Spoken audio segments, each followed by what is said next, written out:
ماه نور و رحمت و غفران کجا هستی؟ بیا ماه شوق به نام خداوند بخشنده و مهربان. از انس خداوند از او راضی باد روایت است که پیامبر صلی الله علیه و سلم فرمودند: حسد بردن عملهای نیک را نیست می کند، به مانندی که آتش هیزم را نابود می سازد. صدقه جرم و گناه را از بین می برد، به مانندی که آب آتش را خاموش می کند. نماز نور مؤمن و روزه سپر از آتش دوزخ است. روایت ابن ماجه. رمضان أهلا بك رمضان نرقى بك رمضان. علما در شرح این حدیث می گویند حسد از جمله گناهان کبیره بوده، آن اعتراض به قضا و قدر خداوند می باشد. انسان حسد برنده گویا به قضای خداوندی اعتراض نموده است، گویا به خدا گفته باشد: ای خداوند، برای چی به آن شخص مال دادی برای من ندادی؟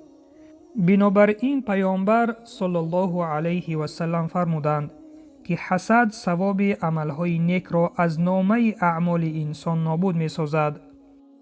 ثواب صدقه به مانند آب است که آتش را خاموش می کند و عذاب خطاها را از بنده دور می سازد. ثواب نماز برای نمازگزار در قبر و پل صراط نور می باشد. روزه عامل نجات دهنده و پرده از آتش دوزخ است و روزه‌دار داخل آتش جهنم نمی شود.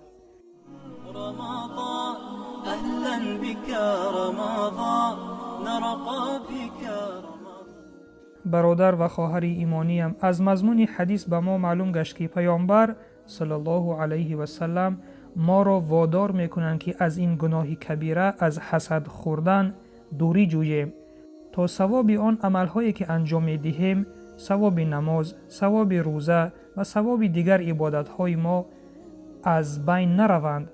و این چنین حسد بردن، این ناراضی بودن به تقدیر الهی است که این خیلی خطر است در ایمان هر یک ما. پس شنونده عزیز، از این گناه کبیره که حسدخوری است دست بکشیم تا که ثواب عبادتهایمان از بین نروند. و سلام بر آن شخصانی که راه هدایت را پیش گرفتند.